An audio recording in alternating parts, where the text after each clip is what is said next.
What is going on, everyone? Welcome back to another episode of A Dietitian's Take. Joey Gast here, registered dietitian and head coach at I Thrive Nutrition and Fitness. Hope you guys are having a great morning, great day, great evening, whenever you're listening to this. Forgive me if I sound a little quieter. I am recording this pretty late at night. Aiden, our almost 6-month-old son, he's sleeping right now. My wife is in the room next door, sleeping as well. So trying not to wake them up.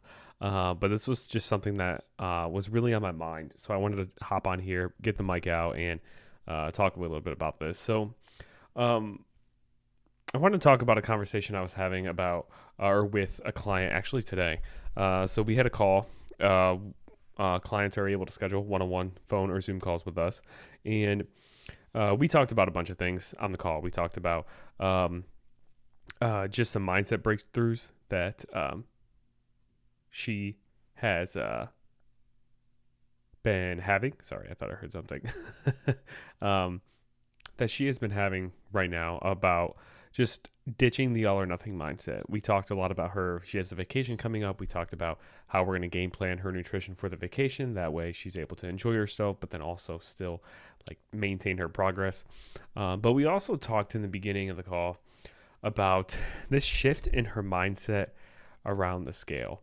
And the scale had been something that she had feared for so long, and she had gotten frustrated with it for so long. And, a lot of people can relate to this, I think. They, end up being overweight and they want to lose weight. So they jump on a diet, whatever that is. Maybe it's some kind of fad diet, something that you probably shouldn't be doing. Or maybe you're working with a coach even. Maybe you're working with, our team, and you start to utilize the scale and you get frustrated on the days where your weight actually comes up, even though the previous day you did everything correctly. And a lot of times this frustration with the scale causes people to then give up because they're like, okay, I'm doing everything perfect, but the scale weight is coming up. What's the point of even trying then if I'm putting in all this work, but I'm not seeing the result we want? But the thing is with that, and this episode isn't meant to be a conversation, like a scientific conversation around the scale, but those day-to-day weight fluctuations you see are due to fluctuations in water weight. 99% of the changes you see on the scale are because of changes in water that you're holding onto. For normal hormonal fluctuations, more sodium, more carbs that day, lack of sleep, more stress, whatever the reason is.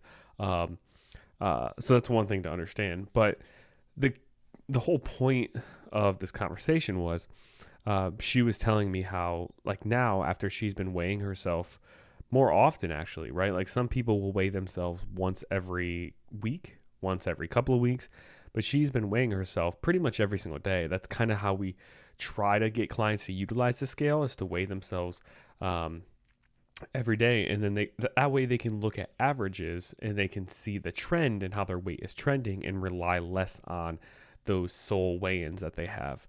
Because if you weigh yourself once a week, you fall into the trap of that one weigh-in, your Sunday weigh-in every single week just holds so much, no pun intended, but it holds so much weight when it comes to determining if you made progress or not, right? You hype that weigh-in up, you're working really hard Monday, Tuesday, Wednesday, Thursday, Friday, and you're like, man, I can't wait to step on the scale on Sunday.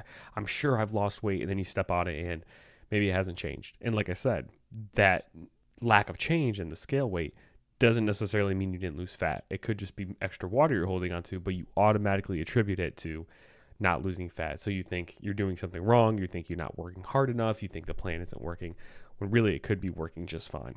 So that's an issue with weighing yourself, once a week. Or the same thing could happen if you weigh yourself every 2 weeks. If you weigh yourself once every month, every 2 months, you could avoid that situation from happening, of just having extra water retention and that masking the weight loss you've achieved. But a lot of people can't just go a whole month without weighing themselves. So weighing yourself every single day actually it seems counterintuitive if you struggle with your mindset around the scale.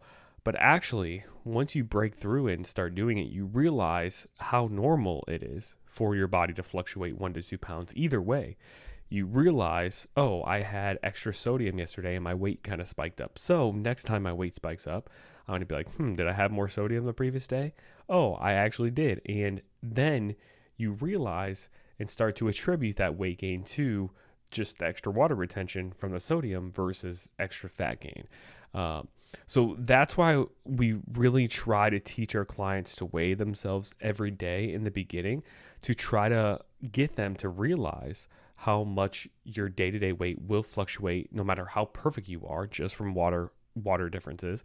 And then also to start identifying these trends of, oh, like I had more sodium, my the scale weight's gonna go up a little bit. Or another scenario would be maybe for whatever reason, you hadn't had a bowel movement in a couple of days. We want to have regular bowel movements, at least usually one every single day. But let's just say for whatever reason, maybe your fiber was lower, maybe you weren't drinking as much water, and you didn't have a bowel movement for 2 to 3 days, and then you realize your scale weight came up, and then you ended up having that bowel movement, having a couple maybe, and then the scale weight came down, and you notice those trends then when you're weighing yourself more often. So then that way, next time, if the scale weight goes up or it doesn't change when you feel like you're losing fat and doing everything right, but you're like, oh, I haven't had a bowel movement in a couple of days, and that's unusual for me, that's probably why maybe I'm holding onto a little extra weight there or something like that. So she was explaining this to me on this call and explaining these like trends she was seeing. And that was one thing she noticed too, was the bowel movement thing. And like, it got me thinking, like, and she had said that like the scale always caused issues for her. And now she's starting to just kind of step on it each morning and it's not really a big deal. And that's like the whole gist of why I was going in on this story, was because she, like, the comfortable thing to do in the moment when the scale is causing you issues psychologically is to just not weigh yourself at all, right? Like, that's something that you've probably heard people tell you to do. Like, oh, screw the scale, throw your scale out. You don't need it. The scale isn't the end all be all when it comes to determining progress, which is absolutely true. The scale is not everything. And we don't teach our clients that the scale is everything. But it can be a useful tool to just have that information when we're looking at trends and things like that. So that's why I don't like to throw it out entirely unless, it's a situation where we absolutely have to. But like in her scenario, right? Like, she's heard those phrases of, oh, just throw away the scale, it means nothing, and all of this stuff. But that would be kind of a short-term solution or a short-term way to get away from this problem or to run away from the problem, honestly. Because if the scale causes you that much psychological stress every time you step on it, are you just going to never step on a scale ever for the rest of your life? Maybe, but you may have to, or you may be asked to at like a doctor's appointment. And I'm sure you could probably like say, I don't want to step on it, or I don't want to look at the weight, step on it and just not pay attention to it. It's probably an option. But do you want to have to resort to that every time? Do you always want to have to resort to being in that kind of position where like the scale, like somebody asks you to step on and you automatically get anxious? Probably not. So continuing to avoid the scale because of these, false beliefs you have about it of, oh, I gained a pound, it automatically means I gained body fat. It's almost like taking the easy way out, in my opinion. And it's taking a temporary, or it's grabbing onto a temporary solution for a problem. Whereas this client in this case actually like going the opposite direction of what so many people have told her, and actually embracing the scale, stepping on it more often, actually makes the scale less scary then, because every single weigh-in then, if you're taking the average throughout an entire week, every weigh-in you have means a little bit less than if you're just weighing yourself one day a week.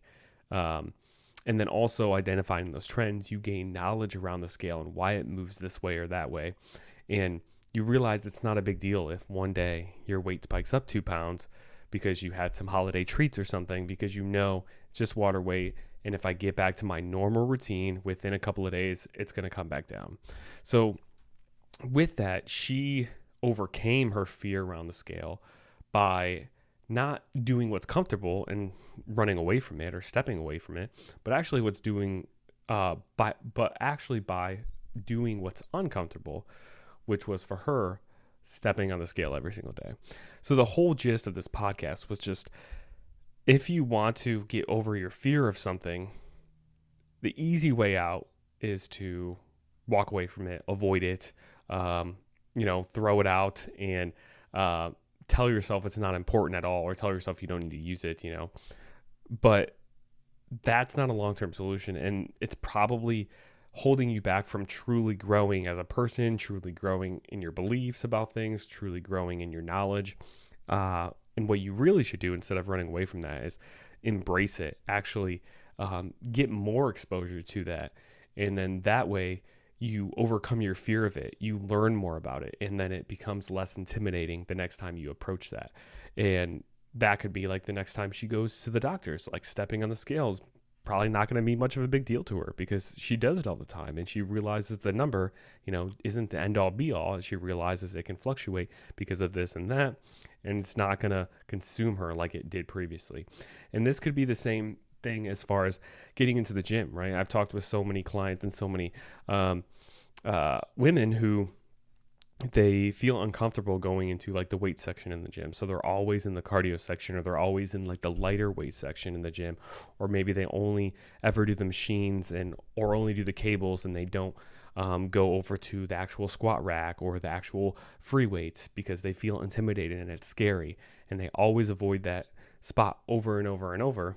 And they use that temporary relief of avoiding it to kind of, ease those tensions versus dealing with the uncomfortableness, getting out of their comfort zone, and actually going into that weight section multiple times a week. That way, eventually, they start to feel comfortable there. And then that area, that weight section of the gym, doesn't cause them as much stress, doesn't cause them as much anxiety, doesn't cause them as much fear.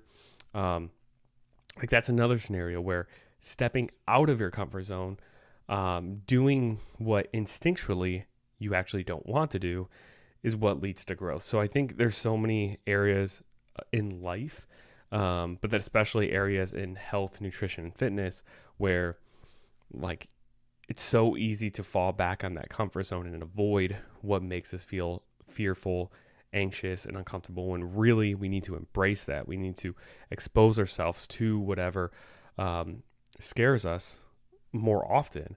And then eventually we learn more knowledge around the scale. We learn about how it fluctuates and why, and then it's less intimidating. And then same thing for the weight room in my other example. We learn about how to actually use the rack, how to actually set up the safety bars in the rack, how to actually do this dumbbell exercise properly. We learn how to do those things, and then it becomes less intimidating that way versus just avoiding it entirely. So if you're listening to this, I want you to think about something that maybe you're avoiding right now. Could be fitness and nutritional related, could be just life related. But what's something that you're avoiding right now because it makes you feel uncomfortable, because it maybe gives you a little bit of anxiety, a little bit of stress, right? It's something that you continuously push to the side or avoid or run away from, figuratively or literally, that you can actually start embracing and actually embrace that uncomfortableness. Because if you can learn to embrace being uncomfortable with that and learn to have whatever that thing is not bother you anymore, then you really hold the power. Like being stressed about the scale, throwing the scale out in the trash, or refusing to go into the weight section of the gym, you're still letting that thing, that scale or that section of the gym control you. You're still letting those things have power over you. But if you embrace them, expose yourself to them, overcome them, then they hold no power over you and you hold all the power. So just wanted to talk a little bit about that because that was really on my mind.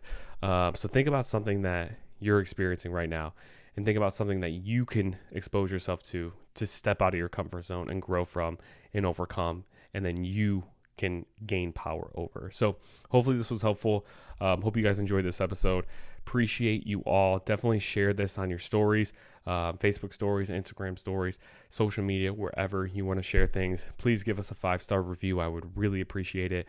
Hopefully this was helpful. Appreciate you all, and I will see you guys in the next one.